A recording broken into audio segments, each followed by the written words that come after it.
So if your energy is your currency, you can't live like you have unlimited funds, you guys.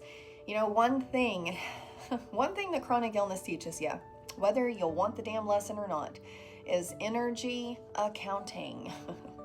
You know, you start realizing pretty quickly what drains me, what sustains me, and what actually replenishes me, right?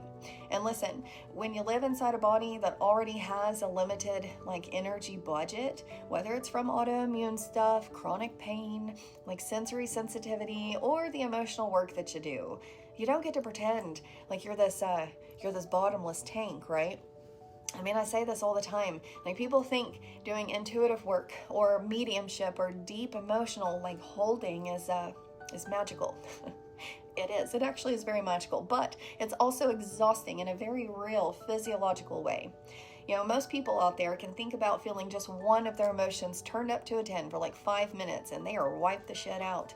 Now imagine doing that over and over, session after session, while staying attuned, grounded, connected, and regulated. It costs energy, like it's supposed to.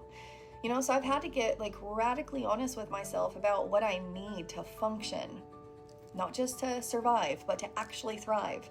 I've had to get okay with my routines, my rituals, setting boundaries, taking breaks, sitting in silence even more, nourishing myself and resting, just all of it.